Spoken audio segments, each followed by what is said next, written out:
Hey guys, welcome to Prajwal coaching classes. तो आज की इस वीडियो में हम पढ़ेंगे क्लास 10th फिजिक्स का चैप्टर 12 इलेक्ट्रिसिटी और जानेंगे सारे उसके concepts by going through each and every page of NCERT text book. तो बने रहिएगा हमारे साथ इस वीडियो में और पूरे चैप्टर को हम कवर करेंगे इस वीडियो में।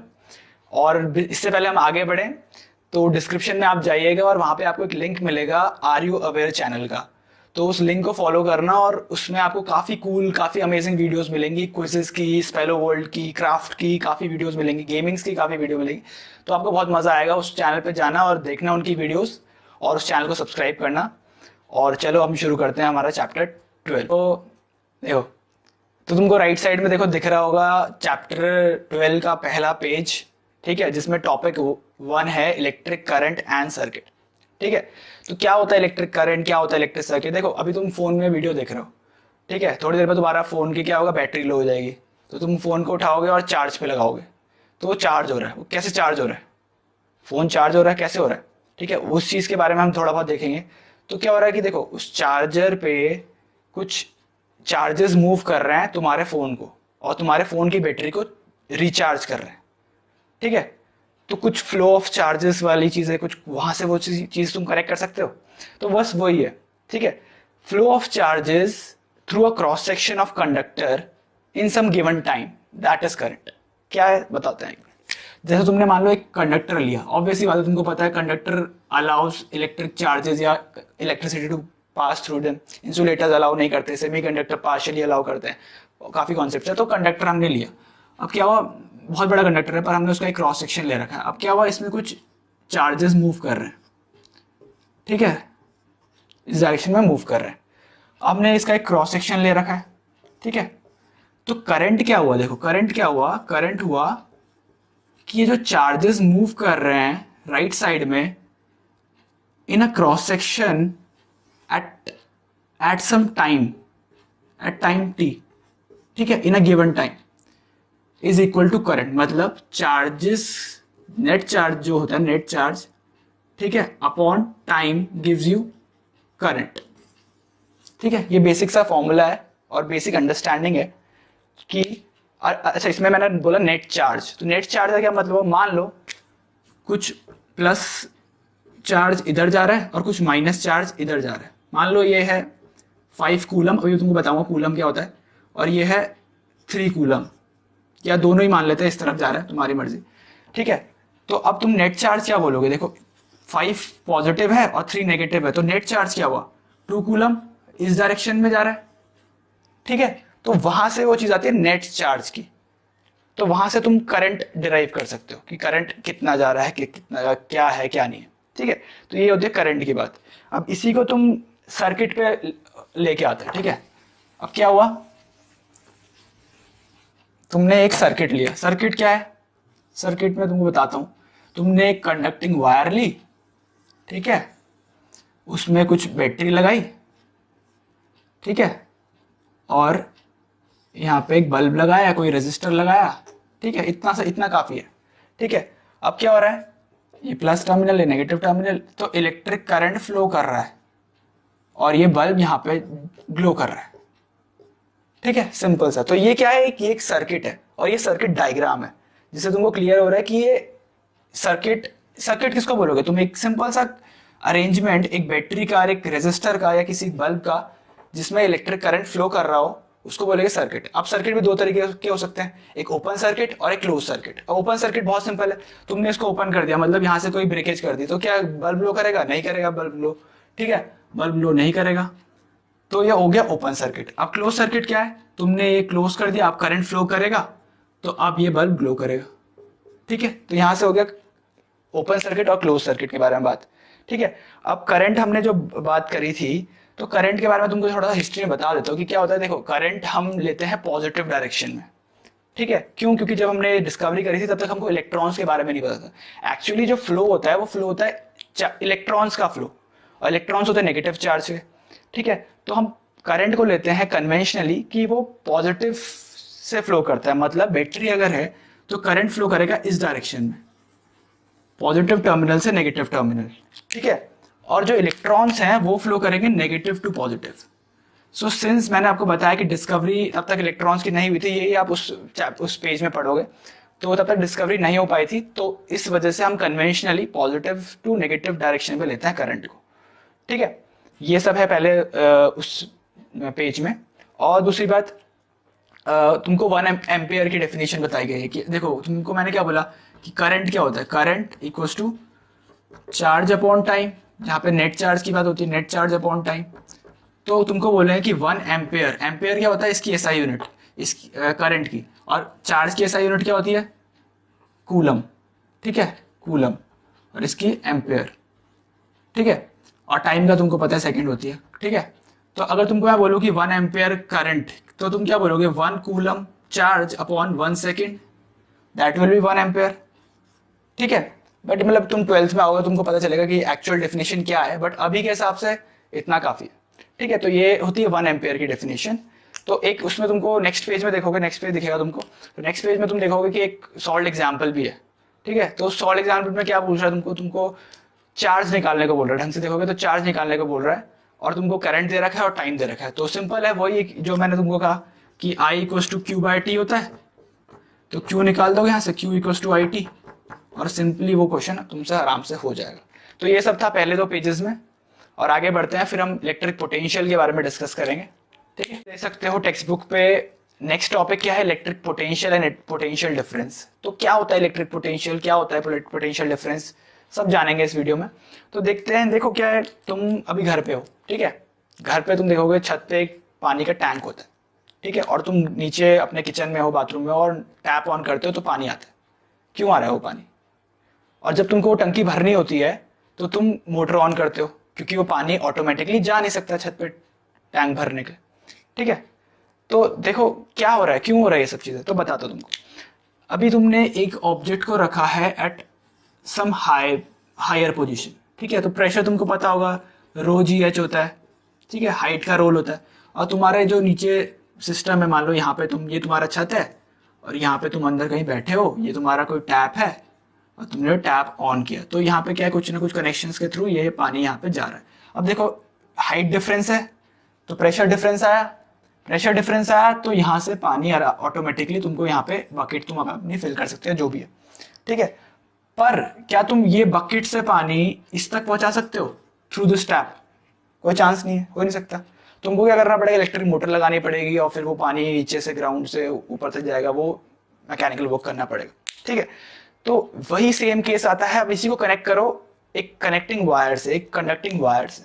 ठीक है, अब क्या है, तुम, अब ऐसा नहीं है कि तुमने एक वायर को ऊपर उठा दिया और उसका एक सिरा नीचे गिरा दिया तो ये करंट फ्लो करने जाएगा, भाई ऐसा नहीं होगा। ठीक है, इसमें कुछ और कॉन्सेप्ट आएगा, पर सिमिलर ही होगा चीज। देखो क्या होगा, तुमने कनेक्टिंग वायर ली और इसके दोनों तरफ कुछ पोटेंशियल डिफरेंस क्रिएट कर दिया। जैसे यहाँ पे पोटेंशियल डिफरेंस था, प्रेशर डिफरेंस आया, वैसे यहाँ पे एक पोटेंशियल डिफरेंस क्रिएट कर दिया। वो पोटेंशियल डिफरेंस कौन क्रिएट करेगा, एक बैटरी क्रिएट करेगी। एक बैटरी जिसमें एक पॉजिटिव टर्मिनल है, एक नेगेटिव टर्मिनल है, वो ये पोटेंशियल डिफरेंस क्रिएट करेगी। सिंपल। ठीक है, तो हुआ क्या, उसके बैटरी के एक टर्मिनल में होता है पॉजिटिव चार्ज, एक टर्मिनल में होता है नेगेटिव चार्ज, तो यहाँ पे एक पोटेंशियल डिफरेंस क्रिएट हो गया। अब क्या होगा, यहाँ से चार्ज फ्लो करेगा, कंडक्टर के थ्रू जाएगा, कंडक्टर आराम से इलेक्ट्रिसिटी कंडक्ट करेगा, और ये वापस यहाँ पे नेगेटिव टर्मिनल पे आ जाएगा। ठीक है, तो इस तरीके से इसको कनेक्ट करके देखोगे तो तुमको पता चलेगा पोटेंशियल डिफरेंस क्या हुआ, इलेक्ट्रिक पोटेंशियल क्या हुआ। अब थोड़ा डेफिनेशन पे आते हैं, एक सिस्टमैटिक डेफिनेशन पे। तो क्या हुआ कि इस बैटरी को चार्ज पहुंचाने में इस सर्किट में कितना काम करना पड़ा।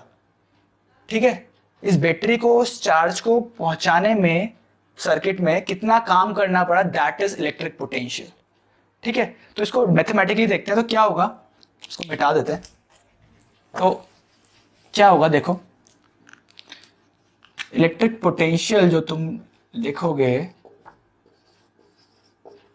वो होगा बैटरी को जितना काम करना पड़ा अपॉन उसने कितना चार्ज भेजा। डेफिनेशन से निकला। ठीक है, तो बैटरी को कितना काम करना पड़ा अपॉन कितना उसने चार्ज भेजा। अब तुमको मैं बोलूं कि अब इसकी एसआई यूनिट के बारे में बात कर लेते हैं। तुमको पता है इलेक्ट्रिक पोटेंशियल की एसआई यूनिट होगी वोल्ट, ऐसे एसेलेंट्रो वोल्टा के नाम पे है। ठीक है, वर्क डन तुमको पता है जूल में होता है, एनर्जी या वर्क डन ये जूल में होता है। चार्ज का तुमको अभी पहले वीडियो में देख लिया था, कूलम होती है ऐसा यूनिट। तो तुमको मैं अगर बोलूँ कि 1 वोल्ट क्या होता है, तो तुम क्या बोलोगे? 1 joule of work upon 1 coulomb of charge. ठीक है, तो आराम से तुमको 1 वोल्ट की डेफिनेशन यहाँ से मिल जाएगी। ठीक है, तो ये है पोटेंशियल और पोटेंशियल डिफरेंस का कॉन्सेप्ट। तुम इसको वाटर करंट से रिलेट करोगे तो तुमको आराम से सब समझ आ जाएगा।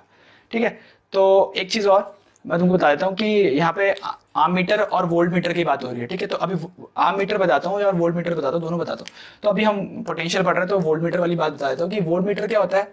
एक ऐसा डिवाइस जो कि पोटेंशियल डिफरेंस मेजर कर पा रहे हैं। जैसे मान लो इस कंडक्टर के अक्रॉस मैंने एक वोल्ट मीटर लगा दिया।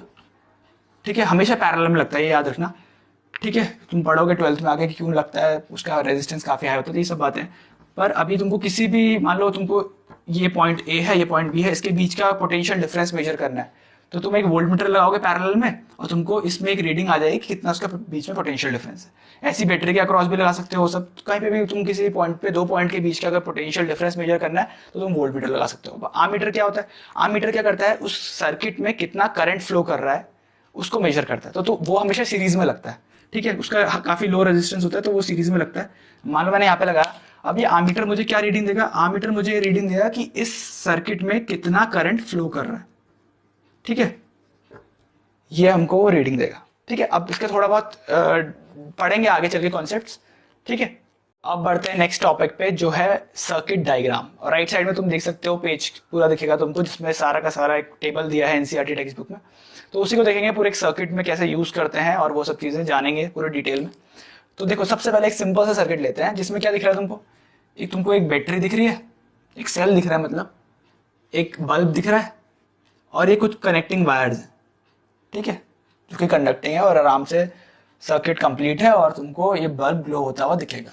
ठीक है, इसमें अब और चीजें ऐड करते हैं तो सब चीजें जानेंगे फिर धीरे धीरे करके। तो वहां पे अभी तुम देखोगे तो तुमको अब क्या करूं मैं, देखो सेल के बदले एक बैटरी लगाता हूं। तो बैटरी लगाने का तरीका क्या है? बैटरी लगा कैसे लगाओगे?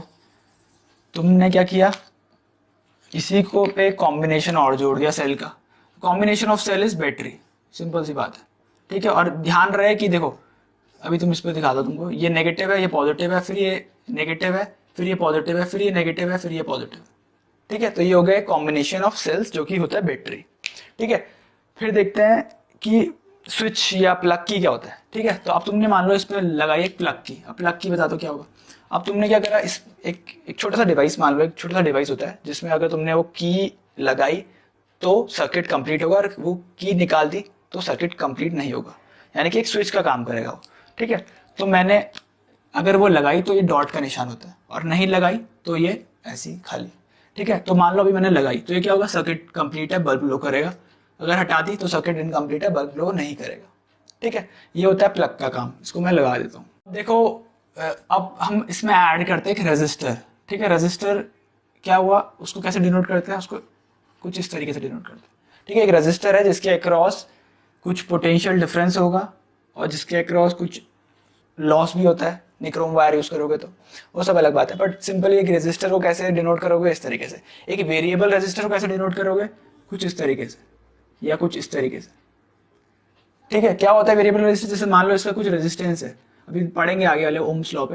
तो मान लो 5 ओम इसका रेजिस्टेंस है। ठीक है, इस रेजिस्टर का अगर ये वेरिएबल है तो उसको हम वेरी कर सकते हैं। ठीक है, 0 से 5 ओम था, हम इसको वेरी कर सकते हैं, वो होता है वेरिएबल रेजिस्टर। जब हमको अपने अकॉर्डिंगली, मान लो 2 ओम का रेजिस्टर चाहिए, 3 ओम का रेजिस्टर चाहिए, तो हम अलग अलग खरीद के लेके आए, उससे अच्छा एक वेरिएबल रेजिस्टर ले लो और उसको अपने अकॉर्डिंगली तुम वेरी करो। ठीक है, तो ये होता है वेरिएबल रेजिस्टर। ठीक है, फिर क्या बचा, बल्ब तुमको मैंने बता दिया बल्ब कैसा दिखता है। और अब आर्म मीटर और वोल्ट मीटर। ठीक है, आर्म मीटर वोल्ट मीटर कैसे दिखता है वो पिछले वाली वीडियो में हमने देख लिया है, फिर भी बता देता हूँ कि आर्म मीटर क्या होता है, एक सीरीज में लगता है, प्लस माइनस तुमको दिखाना है, अपने अकॉर्डिंगली दिखा दो। ठीक है, और वोल्ट मीटर क्या होता है, पैरेलल में लगता है, जिसके अक्रॉस पोटेंशियल डिफरेंस मेजर करना है, इस टाइप का तुम लगा सकते हो। ठीक है, ये हो गया। एक और चीज उसमें दी है कि वायर जॉइंट दिया है। ठीक है, तुम देख लो वायर जॉइंट और वायर डिसजॉइंट तुमको बता रखा है। तो सिंपली क्या है कि देखो, अगर तुमने वायर कोई ज्वाइन की है तो ये तुम दिखाओगे इस तरीके से। ठीक है, 2 वायर अगर ज्वाइन हो रखी है, और अगर मान लो 2 वायर हैं और सर्किट में देखो क्या होता है कि ओवरलैप करके जा रही है, मान लो। ठीक है, कुछ भी किस मतलब दोनों में, जैसे इसमें तुम देखोगे, मान लो इसमें आई करंट जा रहा है तो यहाँ इस ज्वाइंट पे ये हो जाएगा I1, ये हो जाएगा I2, और I1 प्लस I2, अभी तुम 12th में पढ़ोगे, I1 plus I2 equal to I। Obvious सी बात है, सिंपल सी बात है। देखो यहाँ से जितना करंट आ रहा होगा मान लो, तो ये अगर बिख रहा है तो इन दोनों के बराबर ही तो होगा, इन दोनों का जो सम होगा वो इसके बराबर ही तो होगा, है ना। तो यही बात है। तो ये होता है वायर जॉइंट वाले केस में। वायर डिसजॉइंट वाले केस में क्या होगा कि ये तुमने दो वायर इस तरीके से दिखा दी कि भाई ये दिखाने का तरीका है कि दोनों में अलग अलग करंट जा रहा है। इसमें मान लो आई जा रहा है, इसमें आई जाएगा तो इसमें I1 चले जाए या I2 चले जाए, तुम्हारी मर्जी, कुछ भी दिखाए, ठीक है। तो दोनों में अलग अलग करंट जा रहा है, कोई रिलेशन नहीं है दोनों चीज़ों का। तो ये है सर्किट डायग्राम की वीडियो पूरी। और सर्किट डायग्राम कैसे तुमको इंटरप्रेट करना है वो सब चीज़ें हैं इसमें। तो आगे बढ़ते हैं, फिर नेक्स्ट लेसन में पढ़ेंगे ओम्स लॉ। तो अभी तक हमने पढ़ा करंट क्या होता है, पोटेंशियल डिफरेंस क्या होता है। तो अब हम देखेंगे कि क्या इन दोनों में कोई कनेक्शन है, क्या करंट और पोटेंशियल डिफरेंस से हम कुछ कनेक्ट कर सकते हैं। तो इसी वीडियो में हम पढ़ेंगे ओम्स लॉ के बारे में, जिसमें हमको कनेक्शन स्टैब्लिश होता हुआ दिखेगा, ठीक है। तो तुम अभी देखोगे अपने अपने स्क्रीन पे, तो तुमको दिखेगा एक एक्टिविटी जो कि एनसीईआरटी टेक्स्ट बुक में दी है। तो उसी एक्टिविटी को परफॉर्म करते हैं और कुछ इंटरप्रिटेशन करते हैं उससे, ठीक है। तो क्या दे रखा है तुमको, एक ये देखो रेजिस्टर दे रखा है, निक्रोम वायर, और तुमको आमीटर लगा रखा है, एक वोल्ट मीटर लगा रखा है, और एक ये सर्किट है जो कि अभी ओपन है, ठीक है। तो कोई करंट फ्लो नहीं कर रहा है। तो अभी क्या करोगे तुम लोग, इसको ना कंप्लीट करोगे। मान लो पहले तुमने सिर्फ एक सेल से लगाए, ठीक है। तो क्या हुआ, यहाँ पे तुमने डाला नंबर ऑफ सेल 1। अब तुमने कुछ करंट मेजर किया, ठीक है। तो करंट मान लो आया कुछ भी, एक वैल्यू देख लेते हैं, जैसे मान लो 5 एम्पियर करंट आ गया, ठीक है। और तुमने इसके अक्रॉस पोटेंशियल डिफरेंस मेजर किया, निक्रोम वायर के अक्रॉस थ्रू वोल्ट मीटर। तो यहाँ पे पोटेंशियल डिफरेंस आया 10 वोल्ट, ठीक है। अब क्या हुआ, अब तुमने इसका एक V/I का रेशियो लिखा। तो क्या आएगा V/I का रेशियो, 10/5, 2 आ जाएगा, सिंपल। अब क्या करा तुमने एक सेल के बदले अब 2 सेल लगा दिए, ठीक है, 2 सेल लगा दिए। और अब तुमने सेम चीज परफॉर्म करी। अब तुमने आमीटर की रीडिंग देखी, वोल्ट मीटर की रीडिंग देखी। तो अब तुमको आमीटर की रीडिंग मिलेगी मान लो 10 एम्पियर, और वोल्ट मीटर की रीडिंग मिली 20 वोल्ट। अब तुम फिर से इसका रेशियो लिखोगे तो फिर से क्या आएगा, 2 आएगा। इसी तरीके से यहाँ पे 15 एम्पियर, यहाँ पे 30 वोल्ट, यहाँ पे 20 एम्पियर, यहाँ पे 40 वोल्ट, और तुमको हर समय V/2 मिलता रहेगा। तो कुछ इंटरप्रिटेशन मिली हमको कि V/I हमेशा कांस्टेंट आ रहा है। तो यही है ओम्स लॉ, यहीं से हमको ओम्स लॉ मिलता है, ठीक है। एक साइंटिस्ट है, उनके नाम पे है ओम्स लॉ। तो ओम्स लॉ क्या कहता है कि potential difference across any cross section of a conductor, potential difference across any cross section of a conductor divided by, अगर उसके अक्रॉस जितना करंट पास कर रहा है वो एक कांस्टेंट क्वांटिटी होगी, एज लॉन्ग एज, ये सबसे इंपॉर्टेंट बात है, as long as temperature and other physical conditions are constant. अगर टेम्परेचर बदला और फिजिकल कंडीशंस बदली, ठीक है, तो वो रेशियो कभी भी कांस्टेंट नहीं होगा। देखो तो इसका ना ग्राफ अगर तुम प्लॉट करोगे V/I का, तो यहाँ पे मान लो तुमने V रखा, यहाँ पे तुमने I रखा, ठीक है। और ये तो तुम वैल्यूज प्लॉट करोगे तो तुमको एक स्ट्रेट लाइन मिलेगी, ठीक है। और इसका तुम स्लोप निकालोगे तो हमेशा कांस्टेंट आएगा, ठीक है। तो यहाँ से भी हम इंटरप्रेट कर सकते हैं एक डायग्राम, ये काफी बार आ जाता है क्वेश्चन में, ठीक है। तो ओम्स लॉ का डायग्राम भी एक लीनियर ग्राफ होता है। अब मैं तुमको बताता हूँ कि मतलब जो 12th में तुम पढ़ोगे कॉन्सेप्ट, अगर साइंस लोगे तो एक चीज बताता हूँ कि तुमको कि क्या है, कुछ नॉन ओमिक कंडक्टर्स भी होते हैं जो ये ग्राफ फॉलो नहीं करते। तो उनके लिए ग्राफ कैसा होता है, कभी मान लो ऐसा हो जाए, ऐसा हो जाए। और अगर टेम्परेचर वेरी करोगे, टेम्परेचर डिफरेंस क्रिएट हो गया, मान लो ये निक्रोम वायर बहुत हॉट हो गई, तो भी ये ग्राफ स्ट्रेट लाइन नहीं हो पाता, ठीक है। तो फिजिकल कंडीशन हमेशा याद रखना कि एक इंपॉर्टेंट लाइन है इसमें कि other physical conditions like temperature, pressure, other things remains constant, तभी ये रेशियो कांस्टेंट आएगा। V/I हमेशा कांस्टेंट आएगा, ठीक है। तो वहां से तुम R निकाल सकते हो। तो अगर तुमको मैं कहूँ तो इसमें देखो V/I is equal to R if other things are, these things are constant। तो यहाँ से तुमको और चीजें और इक्वेशंस मिल सकती है, ठीक है, कि I इक्वल्स टू V/R या V इक्वल्स टू IR, ये सब चीजें तुमको मिल सकती है। तुमको न्यूमेरिकल सॉल्व करने में काफी काम आएगी। अब तुमको एक चीज और बता देता हूँ कि देखो ये क्या है, I इक्वल्स टू V/R। थोड़ा सा अगर डिटेल में अगर हम देखें ये सब एक्टिविटी हमको क्लियर हो गई है अब काफ़ी हद तक। थोड़ा सा आगे बढ़ते हैं और थोड़ा सा कंडक्टर के अंदर क्या हो रहा है सीन वो देखते हैं। ठीक है, अब क्या है कि तुमने एक कंडक्टर लिया और उसमें ये इलेक्ट्रॉन्स मूव कर रहे हैं। ठीक है, मूव कर रहे हैं किसी एक वेलोसिटी, जिसको बोलते हैं ड्रिफ्ट स्पीड बोलते हैं। ठीक है, वो अलग बात है। कुछ इलेक्ट्रॉन्स मूव कर रहे हैं। अब क्या होता है कि क्या इलेक्ट्रॉन बहुत कन्वीनियंटली मूव करेंगे कि इसको जाना है ये जाएगा, ये कुछ बोलेगा नहीं, ये भी जा रहा है, ये भी कोई कुछ रोकने वाला है नहीं, ऐसा नहीं होता। ठीक है, सर्टेन मटेरियल्स की प्रॉपर्टी होती है। ठीक है, कुछ मटेरियल होते हैं जो बहुत इजीली पास करने देते हैं इलेक्ट्रॉन्स को, कुछ मटेरियल होता है जो कुछ ऑब्स्ट्रक्शन लेके आते हैं, और दैट ऑब्स्ट्रक्शन इज रेजिस्टेंस। ठीक है, तो होता क्या है, कभी कभी मान लो ये टकरा गए, इससे टकरा गया, ये उससे टकरा गया, कुछ भी हो, या कोई एटम्स है बीच में उनसे टकरा गया, तो these things offer resistance to the path of electron. ठीक है, तो यहाँ पे वो रेजिस्टेंस वाली चीज आती है। तो अब तुम यहाँ पे देखो, अगर अगर रेजिस्टेंस ज्यादा है तो क्या करंट कम नहीं होगा? खुद सोचो, अगर इलेक्ट्रॉन्स को डिफिकल्टी हो रही है मूव करने में, तो करंट जो उस कंडक्टर से जाने वाला है वो कम होगा। और अगर रेजिस्टेंस कम है, अगर इलेक्ट्रॉन्स बहुत इजीली मूव कर सकते हैं, तो करंट उस कंडक्टर से जाने वाला ज्यादा होगा। ये एक सिंपल सा इंटरप्रिटेशन है जो हम यहाँ से निकाल सकते हैं।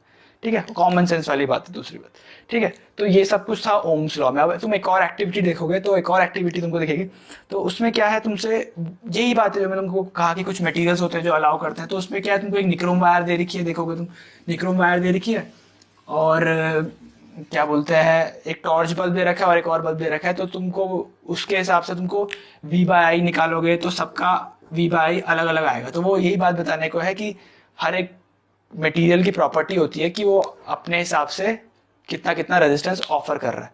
ठीक है, तो निक्रोम वायर थोड़ा ज्यादा करेगा, टॉर्च बल्ब थोड़ा कम करेगा, उस हिसाब से तुमको बताएगा, उस एक्टिविटी में तुमको ये सब समझ आएगा। दूसरी बात तुमको मैंने बोला क्या कि R=V/I या जो भी तुमको लिखना है। तो अगर तुमको मैं यहाँ से बोलूँ, जो हम करते आ रहे हैं अभी तक कि 1 ओम क्या होता है। ठीक है, ओम को ऐसे डिनोट करते हैं। ठीक है, तो 1 ओम क्या होता है, तो 1 ओम क्या होगा, देखो यहाँ पे लिख लोगे 1 वोल्ट अपॉन 1 एम्पियर, इसकी SI यूनिट, इसकी SI यूनिट, इसकी SI यूनिट। ठीक है, तो क्या 1 ओम आ जाएगा, यहाँ से तुम डेफिनेशन क्रिएट कर सकते हो। ठीक है, तो ये सब कुछ था ओम्स लॉ के अंदर। सबसे इंपॉर्टेंट बात फिर से मैं हाईलाइट कर रहा हूँ कि वो फिजिकल कंडीशन वाली बात, कि physical conditions like temperature, pressure and other things remains constant, तभी वो ओम्स लॉ वैलिड होगा, वरना वो नहीं होगा। ठीक है, तो अभी तक हमने पढ़ लिया कि करंट क्या होता है, पोटेंशियल डिफरेंस क्या होता है। ठीक है, और उन दोनों के बीच का एक रिलेशन भी स्टैब्लिश होता है, वो देख लिया ओम्स लॉ में। ठीक है, और वहां से एक चीज नई निकल के आई है, वो है रेजिस्टेंस। तो अब रेजिस्टेंस के बारे में स्टडी करते हैं कि रेजिस्टेंस क्या होता है, और वो हमने देख लिया है। पर अब देखते हैं कि रेजिस्टेंस किस किस चीज पे डिपेंड करता है। ठीक है, तो इस टॉपिक पे जो कि है 12.5 factors on which resistance of a conductor depends. ठीक है, राइट साइड पे तुमको एक्टिविटी दिखी जाएगी कि एक्टिविटी में मुझसे बताता हूँ क्या बोल रहा है। देखो, तुमसे एक निक्रोम वायर ले रखी है और एक सर्किट सा कंप्लीट कर देगा। मान लो एक निक्रोम वायर ले रखी है और एक सर्किट कंप्लीट किया। ठीक है, और एक आमीटर लगा दिया, एक वोल्ट मीटर लगा दिया, कुछ भी लगा लो, तुम्हारी मर्जी। ठीक है, और तुमने ये सर्किट कंप्लीट कर दिया। अब क्या हुआ, तुमने ये रीडिंग ली, ये रीडिंग ली। ठीक है, तुमको रेजिस्टेंस मिल जाएगा V/I। ठीक है, अब तुमने क्या करा, इस निक्रोम वायर की लेंथ ना थोड़ी बड़ी कर दी, अब यहाँ तक लेंथ बड़ी कर दी। अब तुमने मेजरमेंट ली, अब V/A निकाला। ठीक है, तो तब तुमको कुछ और वैल्यू मिलेगी। ठीक है, और अब देखो तुमको बताता हूँ, अगर तुमने इसका क्रॉस सेक्शनल एरिया क्या होता है बता देता हूँ। एक कंडक्टर है, ठीक है, ये होता है उसका क्रॉस सेक्शनल एरिया, मतलब दैट थिंग, वो थिकनेस वाली जो बात होती है, एक वायर है, ये है एक पेन है, इसका ये जो हिस्सा है ये होता है इसका क्रॉस सेक्शनल एरिया। ठीक है, तो अगर तुमने इसको दिखा देते हो कि छोटी वायर है, उसका ये हो गया क्रॉस सेक्शनल एरिया, एक और बड़ी चीज़ है उसका ये हो गया क्रॉस सेक्शनल एरिया। ठीक है, तो ये चीज़ थोड़ा दिमाग में रखना कि क्रॉस सेक्शनल एरिया अगर तुमने कम कर दिया, ठीक है, क्रॉस सेक्शनल एरिया तुमने कम कर दिया, तो भी रेजिस्टेंस पे फर्क पड़ेगा। ये भी हम इस एक्टिविटी के थ्रू देखेंगे, V/A की वैल्यू अलग आ जाएगी। ठीक है, चलो अब इसको ना कॉमन सेंस से देखते हैं। कॉमन सेंस में हमको सब पता चल जाएगा, कॉमन सेंस अगर लगाएंगे इस पर। ठीक है, एक वायर ली तुमने, ये मतलब इसको सब मैंने तुमको स्टार्टिंग में कहा था कि इसको वाटर से रिलेट करोगे सब मजा आ जाएगा बिल्कुल। ठीक है, तुमने एक टैप लिया, ठीक है, और टैप पे तुमने एक वो लगवाई, एक पाइप लगाया, और तुम मान लो पानी डाल रहे हो पौधों पे। ठीक है, तो क्या है, अगर तुम एक ट्राई करना घर पे, एक लंबा पाइप लोगे तो जो पानी आएगा ना एंड में वो बहुत हल्का आ रहा होगा, बहुत बिल्कुल माइन्यूट सा, और एक छोटा पाइप लोगे तो बहुत तेजी से पानी आ रहा होगा। ठीक है, तो उसी तरीके से रेजिस्टेंस को कनेक्ट करोगे, अगर एक लंबी वायर लोगे, एक लंबा रेजिस्टर लोगे तो रेजिस्टेंस ज्यादा हो जाएगा। ठीक है, जैसे यहाँ पे पानी कम पड़ गया था, यहाँ पानी यानी कि करंट। ठीक है, तो करंट कम पड़ गया यानी कि रेजिस्टेंस ज्यादा हो गया, तो यहाँ पे लंबे पाइप पे रेजिस्टेंस ज्यादा हो गया था, सेम लंबी वायर पे रेजिस्टेंस ज्यादा हो गया। ठीक है, अब देखो तुमने एक मोटा पाइप लिया और एक पतला पाइप लिया। ठीक है, अब देखो मोटे पाइप पे क्या होगा, जितना मोटा पाइप होगा उतना कम रेजिस्टेंस होगा। कैसे होगा, उसका जो फ्लो है उसको रेस्ट्रिक्शन कम मिलेगा। अब देखो जितनी पतली चीज से तुमको गुजरना होगा उतना तुम्हारा सर्वर फूटेगा। ठीक है, निकलते हैं वहां से बाहर, और जितना जितना तुमको वाइड एरिया मिलेगा बाहर, जितना स्पेस मिलेगा निकलने का, उतना तुम आराम से निकल सकते हो उस चीज से।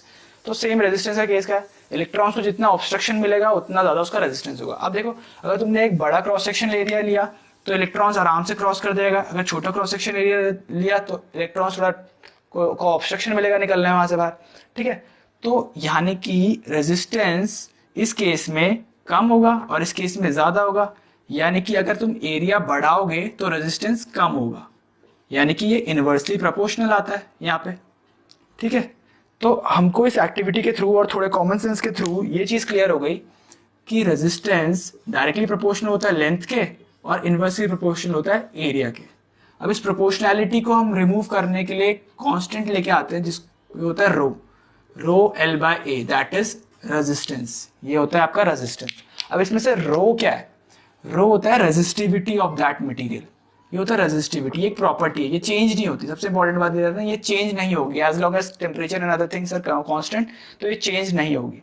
ठीक है, तो बता देते उनको कि क्या, जैसे मान लो एक अलॉय है, एक मेटल है या कुछ है, तो इन सब की एक रेजिस्टिविटी होती है। मैं तुमको पहले कहा था कि हर चीज अपने अकॉर्डिंगली एक रेजिस्टेंस ऑफर करती है, तो ये वो चीज है। ये होता है, इसको स्पेशल रेजिस्टेंस बोल सकते हैं, जो भी बोल सकते हैं। तो ये क्या होता है कि एक मटेरियल की खुद की प्रॉपर्टी वो कितना रेजिस्टेंस ऑफर करेगा। ठीक है, जैसे तुमको एक एग्जांपल दूं तो अभी जो तुम्हारे घर पे इलेक्ट्रिसिटी आती है वो होती है कॉपर वायर्स के थ्रू। ठीक है, तो कॉपर यूज किया हमने, कोई और मटेरियल यूज क्यों नहीं किया, क्योंकि कॉपर क्या होता है, कम से कम रेजिस्टेंस ऑफर करता है।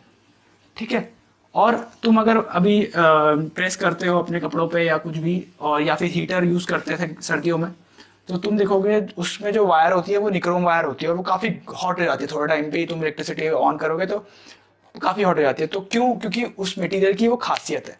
ठीक है, वो मटेरियल क्या होता है, वो मटेरियल कम, मतलब तुम उस पर इलेक्ट्रिसिटी पास करोगे तो वो जल्दी से रेड हॉट हो जाता है। ठीक है, क्योंकि वो बहुत ज्यादा हाई रेजिस्टेंस ऑफर करता है। ठीक है, इसको एप्रिशिएबल रेजिस्टेंस भी बोल सकते हैं। तो एक चीज तुमको जो एनसीईआरटी टेक्स्ट बुक में मिली है वो कॉपर और एल्यूमिनियम के बारे में, जो मैंने अभी तुमको बताया कॉपर एल्यूमिनियम के बारे में है। अलॉयज के बारे में है कि अलॉयज आर स्टैंडर्ड रेजिस्टर्स हैं, होते हैं, बोलते हैं इनको, क्योंकि ये एक मिनिमम मतलब मीडियम रेंज की रेजिस्टिविटी ऑफर करते हैं।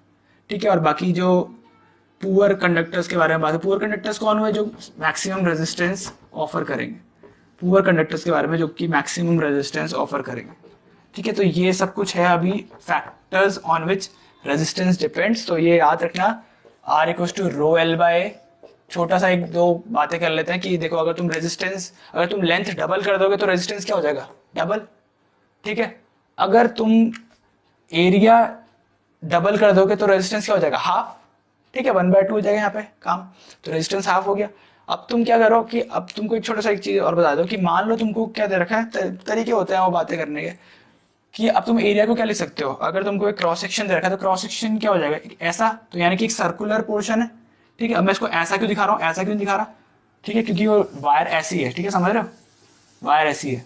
ठीक है, तो इसलिए ऐसा दिखा रहा हूँ। तो है क्या, एक सर्कल ही तो है, तो सर्कल का कुछ रेडियस होगा। अगर तुमको बोलता है कि क्रॉस सेक्शनल एरिया के बारे में बात कर रहे हो और तुमसे बोल रहा है कि रेडियस इज डबल्ड या रेडियस इज हाफ्ड, ठीक है, तो तुम रो एल बाय ए लिखते थे, तो यहाँ पे क्या हो जाएगा, pi r square area of circle. तो अब तुमको कंफ्यूज करने के लिए या क्वेश्चन को थोड़ा बहुत ट्रिकी बनाने के लिए तुम्हारे हिसाब से क्या बोलेगा कि रेडियस को क्या कर दिया, हाफ कर दिया, या रेडियस को क्या कर दिया, 2 टाइम्स कर दिया। तो तुम यहाँ पे पुट करोगे, अगर रेडियस को हाफ कर दोगे तो 1/4 हो जाएगा यहाँ पे, और ये 4 ऊपर चला जाएगा, तो रेजिस्टेंस क्या हो जाएगा, 4 टाइम्स हो जाएगा। और अगर रेडियस को 2 टाइम्स कर दोगे तो यहाँ पे 2 का स्क्वायर क्या हो जाएगा, 4, और 1/4 हो जाएगा टोटली। तो रेजिस्टेंस क्या हो जाएगा 1/4 टाइम्स। ठीक है, दोनों केसेस पे हमने डिस्कस कर लिया। तो इस तरीके से हमने पूरा कंसेप्ट समझ लिया कि factors on which resistance depend क्या क्या होता है, लेंथ और एरिया, कैसे उसके वेरी करने से रेजिस्टेंस में फर्क आता है, और रेजिस्टिविटी के बारे में पढ़ लिया जो कि ऐसे चेंज नहीं होती, चाहे तुम लेंथ बदलो एरिया बदलो रेजिस्टिविटी कभी चेंज नहीं होगी as long as temperature and other physical conditions are constant. तो आगे बढ़ते हैं नेक्स्ट टॉपिक पे बस। ठीक है, तो अभी तक हमने क्या पढ़ लिया, करंट क्या होता है, फिर पोटेंशियल डिफरेंस क्या होता है, फिर वहां से हमको रेजिस्टेंस निकाला हमने ओम्स लॉ में, फिर देखा कि रेजिस्टेंस किस किस चीज पे डिपेंड करता है। अब देखते हैं नया टॉपिक जो है कॉम्बिनेशन ऑफ रेजिस्टर्स या resistance of a system of resistor. ठीक है, तो हम रेजिस्टर्स को कैसे लगाएं, किस ऑर्डर में लगाएं, और फिर क्या रेजिस्टेंस आएगा, ये सब चीजें हम देखेंगे। ठीक है, तो मेजरली दो ऑर्डर्स होते हैं, सीरीज और पैरेलल, और मिक्स्ड ग्रुपिंग भी कर सकते हैं, पर वो अभी आउट ऑफ सिलेबस पार्ट है।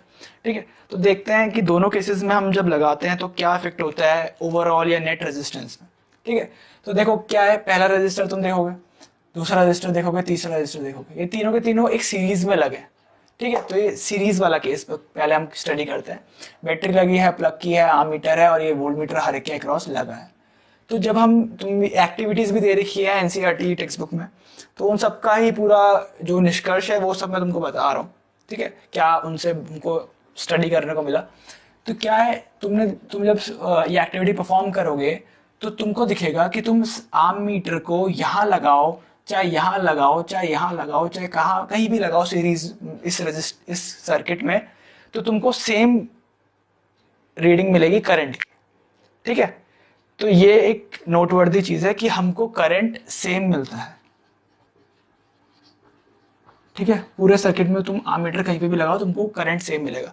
अब तुमको इस वाले वोल्ट मीटर में कुछ अलग रीडिंग मिलेगी, इस वाले वोल्ट मीटर में कुछ अलग रीडिंग मिलेगी, इस वाले वोल्ट मीटर में कुछ अलग रीडिंग मिलेगी, और ये तीनों के तीनों किसके बराबर होगा, इस बैटरी के पोटेंशियल डिफरेंस के बराबर। क्योंकि इस सर्किट में जो सोर्स ऑफ एनर्जी है वो कौन है, वो बैटरी है। तो इस बैटरी का मान लो V पोटेंशियल है, इसका V1 है, इसका V2 है, इसका V3 है, तो हम क्या लिख सकते हैं कि V equal to V1 plus V2 plus V3 लिख सकते हैं। ठीक है, और तुमको पता है R क्या था, V/I, तो यहां से तुम इसको ये लिख सकते हो कि I R1, क्योंकि I देखो इसके लिए भी सेम है, इसके लिए भी सेम है, इसके लिए भी सेम है, क्योंकि हमने कहा था करंट सेम होता है सीरीज पे, एक्सपेरिमेंटली देखा हमने।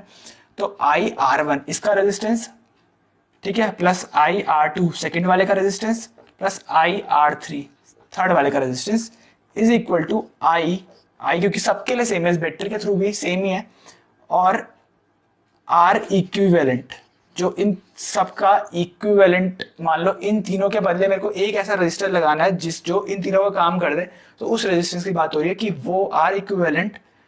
ठीक है, हमने रखा, तो यहां से तुम देखोगे कि तुम I कॉमन ले लोगे, R1 plus R2 plus R3, और यहाँ पे I R इक्विवेलेंट, ये कटा, तो यहाँ पे आ जाएगा R equivalent equals to R1 plus R2 plus R3। तो ये हमने यहाँ से डिराइव कर लिया कि इक्विवेलेंट रेजिस्टेंस सीरीज में क्या होता है, सम ऑफ इंडिविजुअल रेजिस्टेंस। ठीक है, सम ऑफ इंडिविजुअल रेजिस्टेंस। अब चलते हैं पैरेलल वाले केस में। ठीक है, तो तुम देखोगे कि ये number 1 register, number 2 register, number 3 register, ये तीनों के तीनों पैरेलल में लगे। देखो एक जॉइंट मिलेगा तुमको यहाँ पे, पैरेलल में सबसे बेसिक चीज है कि तुमको एक जॉइंट मिलेगा, वहां से डिस्पैच हो रखे होंगे। ठीक है, सबके अक्रॉस एक वोल्ट मीटर लगा रखा है जो कि पोटेंशियल डिफरेंस मेजर करेगा। ठीक है, अब तुम क्या करोगे, इस आम मीटर को तुमने यहाँ पे रखा है अभी, ठीक है, तो कुछ रीडिंग आएगी। अब तुम इसको यहाँ रखोगे तो कुछ अलग रीडिंग आएगी, कुछ यहाँ पे रखोगे तो अलग रीडिंग आएगी, यहाँ पे रखोगे तो अलग रीडिंग आएगी। तो यानी कि करंट इज नॉट सेम, ये हमने एक फिगर आउट करी चीज। अब पोटेंशियल डिफरेंस तो सेम रहेगा भाई। देखो इस पॉइंट के अक्रॉस कुछ पोटेंशियल डिफरेंस होगा, वही इसके भी अक्रॉस होगा, वही इसके भी अक्रॉस होगा, वही इसके भी अक्रॉस होगा, यही पैरेलल की खासियत होती है। ठीक है, तो current is no more same, बस पोटेंशियल डिफरेंस इज सेम। तो अब इसमें जाने वाला करंट, इसमें जाने वाला करंट, इसमें जाने वाला करंट, तीनों का जो करंट आएगा वो देखो यहाँ पे मिलता हुआ दिख रहा है तुमको, यहाँ पे मिलता हुआ दिख रहा है इस जगह पे। तो इस सर्किट में जो करंट है वो एक्चुअली इन तीनों में जाने वाले करंट के सम के बराबर हुआ। है ना, कॉमन सेंस। तो अब देखो, मान लो मैं लिखता हूं कि आई जो कि टोटल करंट है सर्किट में, वो होगा I1 जो कि पहले रजिस्टर से जाने वाला करंट, दूसरे रजिस्टर से जाने वाला करंट, तीसरे रजिस्टर से जाने वाला करंट के बराबर। ये चीज मैंने लिखी, यही चीज है। R equal to V by I, I को क्या लिख सकते हो, V बाय आर। तो यहाँ पे लिखते हैं V बाय R1, क्योंकि V देखो सबके लिए सेम है, तीनों पैरेलल पे लगे। V बाय R2 और V बाय R3। ठीक है, अब मैं इसको लिख सकता हूँ V बाय R इक्विवेलेंट। ठीक है, मेरे को एक ऐसा रेजिस्टर लगाना है जो इन तीनों के इक्विवेलेंट हो। मान लो इन तीनों को मैंने हटा दिया और उसको लगा दिया यहाँ पे, तो वो भी वही काम करे जो ये कर रहे हैं। ठीक है, तो वो R इक्विवेलेंट मैंने ले लिया। अब तुम यहाँ से देखो V तुमको कटता हुआ दिखेगा, कॉमन ले लोगे तो तुमको यहाँ से मिल जाएगा 1/R equivalent equals to 1/R1 plus 1/R2 plus 1/R3। ये तुमको यहाँ से एक कंक्लूजन मिल गया। ठीक है, तो अगर तुमको बोला जाए कि तुमको एक ऐसा सिस्टम क्रिएट करना है जहां पे रेजिस्टेंस मिनिमम हो, तो तुम क्या लगाओगे, सीरीज में लगाओगे उनको या पैरेलल में लगाओगे? तुम देखोगे यहाँ पे तो तुमको सीरीज में जो सम मिल रहा है वो इंडिविजुअल रेजिस्टेंस का सम है, और यहाँ पे देखोगे तो रेसिप्रोकल सम है उनका। ठीक है, तो रेसिप्रोकल सम ऑब्वियसली बात है कम होगा। ठीक है, तो यहाँ पे तुमको पैरेलल वाले केस में रेजिस्टेंस, ओवरऑल रेजिस्टेंस कम मिलेगा। तो ये एडवांटेज होती है पैरेलल वाले चीजों की। दूसरी चीज, अगर सीरीज में मान लो ये खराब हो गया, ये रेजिस्टर मान लो खराब हो गया, यहाँ पे तुमने बल्ब लगाया खराब हो गया, तो यहाँ से करंट पास होना बंद हो जाएगा। करंट पास होना यहाँ से बंद हो जाएगा तो इस तक भी करंट नहीं पहुंचेगा, इस तक भी करंट नहीं पहुंचेगा। ठीक है, तो ये भी वर्क नहीं कर पाएंगे, सर्किट इनकम्प्लीट, सर्किट वर्क नहीं करेगा, तो हमको लॉस हो जाएगा। जबकि यहाँ पे मान लो इसमें करंट नहीं जा रहा, तो क्या फर्क पड़ता है, इस पे तो जा रहा है, इस पे तो जा रहा है, तो ये दोनों चीजें वर्क करेंगी, सर्किट फिर भी कंप्लीट रहेगा, भले ये काम करे ना करे। तो ये एक और एडवांटेज है। तो दो एडवांटेज हमने देख ली कि एक रेजिस्टेंस सीरीज में ज्यादा होता है, पैरेलल में कम होता है। दूसरा, अगर इंडिविजुअल रेजिस्टेंसेस खराब भी हो जाए उसके बावजूद सर्किट वर्क करता है, पैरेलल के केस में, सीरीज में वो नहीं वर्क कर पाता। तो ये जो दो बिग एडवांटेज हमको यहाँ से मिले, तो ये सब था कॉम्बिनेशन ऑफ रेजिस्टर्स में। आगे बढ़ते हैं नेक्स्ट टॉपिक पे। नेक्स्ट टॉपिक पढ़ेंगे heating effect of electric current. ठीक है, तो जैसा तुमने देखा होगा अपनी रोजमर्रा की जिंदगी में, तो क्या होता है कि तुमने मान लो फैन ऑन किया या बल्ब ऑन किया, बल्ब का केस ले लेते हैं, तुमने बल्ब ऑन किया, मतलब बटन ऑन किया, बल्ब ग्लो किया। ठीक है, तो बल्ब ग्लो किया, कुछ टाइम बाद तुम देखोगे तो उस बल्ब को टच करोगे तो कुछ गर्म भी होगा। ठीक है, थोड़ा गर्म महसूस होगा तुमको, पर तुम्हारा काम थोड़ी था कि उसको गर्म करना, तुम्हारा काम क्या था, तुमको उसको ऑन करना था ताकि कमरे में या जहां भी तुम हो वहां पे रोशनी हो, मतलब उसका काम था लाइट एनर्जी प्रोवाइड कराने का। तो वो हीट एनर्जी कहाँ से जनरेट हुई? ठीक है, तो यही हम इस टॉपिक में पढ़ेंगे कि जब किसी सर्किट पे इलेक्ट्रिक करंट फ्लो करता है तो वो कुछ हीटिंग इफेक्ट भी देता है, और कुछ टाइम बाद आफ्टर सम टाइम तो कुछ हीट रिलीज होती है। That heat released may be a loss to that circuit, या हमारे लिए वो लॉस है। अगर तुम देखोगे लाइट बल्ब का केस देखोगे तो बल्ब के हमारे लिए वो लॉस है। ठीक है, क्योंकि बल्ब का काम वो नहीं है हीट प्रोड्यूस करना। पर अगर तुम एक इलेक्ट्रिक हीटर देखोगे, ठीक है, या आयरन देखोगे, प्रेस देखोगे जिसे तुम प्रेस करते हो, तो उसका तो वही काम है, तो वहां पे वो चीज यूज हो जाएगी, वहां पे जो जिसको अभी हम लॉस बोल रहे थे वहां पे वो चीज यूज हो जाएगी। तो इलेक्ट्रिक करंट का एक पोर्शन है जो कि हीट की फॉर्म में हमको काम आता है, तो उसी को हम देखेंगे कि क्या है सीन। ठीक है, तो एक सर्किट देख लेते हैं जिसमें हम प्योरली एक रजिस्टर ले रहे हैं। इस रजिस्टर का काम ही है हीट रिलीज करवाना। ठीक है, और एक सेल लिया या बैटरी ली, जो भी तुम्हारी मर्जी। ठीक है, एक आममीटर ले लो और एक वोल्ट मीटर लगा दो। इसके ये बेसिक चीज़ें हैं जो अभी तक हम पढ़ चुके हैं, ये सब लगा दिया। ठीक है, प्लग की लगानी है लगा लो, तुम्हारी मर्जी। प्लग की वैसे सेफ्टी के लिए होता है, जस्ट कि कुछ इंटरप्शन हो जाए तो तुम हटा सकते हो। ठीक है, तो क्या हुआ, तुमने ये सब लिया। अब क्या हुआ, देखो ये जो बैटरी है ये तुमको कितनी एनर्जी दे रही है। अभी हमने स्टार्टिंग में पढ़ा था पोटेंशियल एनर्जी वाले केस में, तो V इक्वल्स टू जूल यानी कि energy work done upon charge. ठीक है कि नहीं? तो ये वर्क डन क्या हो जाएगा, वी क्यू, क्यू मतलब मान लिया हमने चार्ज मान लिया, ये work done by the battery, ये क्या हो जाएगा, वी क्यू। तो ये जो वर्क डन है जो कि एक्चुअली जो बैटरी के अंदर केमिकल रिएक्शंस हो रही है, तो ये बैटरी हमको कितना काम दे रही है या कितनी एनर्जी दे रही है, दैट इज वी क्यू। ठीक है, तो अगर देखेंगे हम power input by this battery, क्या हो जाएगा, पावर क्या होता है, वर्क डन अपॉन टाइम, ठीक है, या एनर्जी अपॉन टाइम, जो भी है। तो अगर हम पावर देखेंगे तो पावर क्या हो जाएगी, वी क्यू अपॉन टी। अब देखो ध्यान से देखो, तुमको स्टार्टिंग में मैं बताया था करंट क्या होता है, तो ये चीज मिलती हुई दिख रही है ना। तो तुम वी क्यू बाय टी को क्या लिखोगे, वी आई।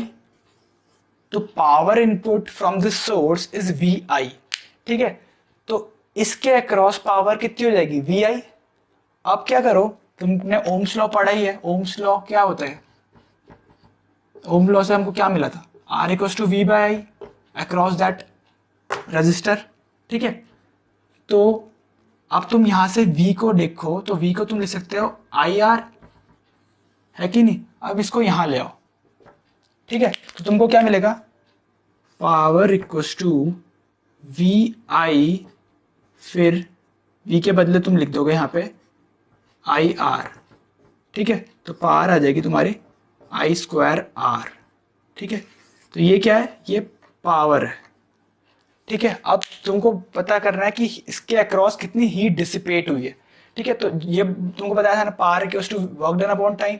तो हीट डिसिपेटेड क्या हो जाएगी, हीट डिसिपेटेड या हीट लॉस क्या हो जाएगा, पावर मल्टीप्लाई बाय टाइम, ठीक है।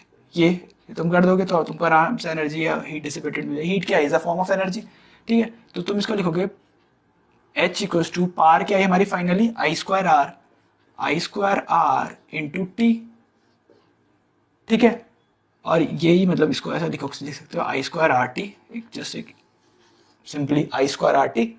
इसी को कहते हैं जूल लॉ ऑफ हीटिंग, इसी को कहते हैं Joule law of heating. H equals to I square R T. तो यहां से तुमको एक चीज मिलेगी, देखो heat dissipated square of current पे डिपेंड करता है, स्क्वायर ऑफ करंट, ठीक है। तो अगर तुमको मिनिमम हीट लॉस चाहिए तो तुम क्या करोगे, उसमें जाने वाला करंट शुड बी मिनिमम, ठीक है। क्योंकि अगर करंट ज्यादा हो जाएगा तो ये आई स्क्वायर पे है, ठीक है। तो अगर ये थोड़ा भी ज्यादा होगा तो ये इसके स्क्वायर टाइम्स मल्टीप्लाई हो जाएगा, ठीक है। तो हीट लॉस भी ज्यादा हो जाएगा।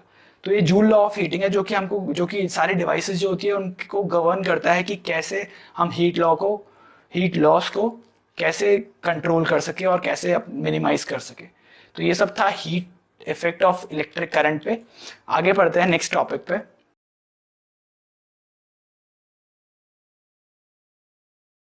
तो अब हम आ गए हैं चैप्टर के लास्ट टॉपिक पे, जो है इलेक्ट्रिक पावर।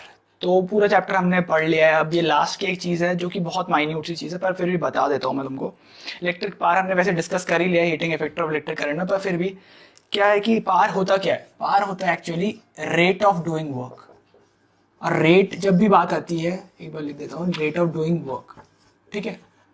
तो रेट जब भी बात आती है, rate means with respect to time, ठीक है। या जैसे तुम स्पीड बोलते हो, स्पीड क्या होती है, rate of change of distance या रेट ऑफ मूविंग, ठीक है। तो रेट की बात यहाँ की यानी कि टाइम की बात आती है। तो रेट ऑफ डूइंग वर्क यानी कि वर्क डन अपॉन टाइम, ठीक है। तो अभी हमने देखा था वर्क डन क्या था, वी क्यू अपॉन टी। तो यानी कि यहां से आ जाएगा वी आई, क्योंकि क्यू बाई टी क्या होता है, वो आई। तो पार आ जाएगी हमारी वी आई, ठीक है। किसी भी सर्किट में, किसी भी उसमें, तो पार हमारी आ जाएगी वी आई, ठीक है। अब तुम ओम्स लॉ से दे सकते हो कि वी को क्या लिख सकते हो, आई आर लिख सकते हो। तो यहाँ पे आ जाएगा आई आर इंटू आई, यानी कि आई स्क्वायर आर। और तुम फिर आई को क्या लिख सकते हो, वी बाय आर। तो यहाँ से तुम वी बाय आर लिख सकते हो, तो ये हो जाएगा वी स्क्वायर बाय आर। तो मतलब अलग अलग नोटेशन हम लिख देता हूँ कि क्या क्या है, वी आई, ठीक है, आई स्क्वायर आर और V square by R. Question के हिसाब से तुमको जो सूटेबल लगेगा कि जो यूज होना चाहिए वो यूज करके तुम जो जो मतलब दिया रहेगा, मान लो उस हिसाब से तुम इंटरप्रेट करके तुम अपने न्यूमेरिकल सॉल्व कर सकते हो, ठीक है। अगर हाँ, दूसरी बात जो हम करते ही आया हर वीडियो हर उसमें कि 1 वॉट, इसको इसकी ऐसा यूनिट होती है वॉट, ठीक है। और 1 वॉट क्या होता है, इसमें देख लोगे तो 1 volt multiply by 1 ampere is equal to 1 watt. यानी कि एक कंडक्टर है जिसके अक्रॉस पोटेंशियल डिफरेंस 1 वोल्ट है और उसमें जाने वाला करंट 1 एम्पेयर है, तो वहां पे जो पावर आएगी that will be equal to 1 what.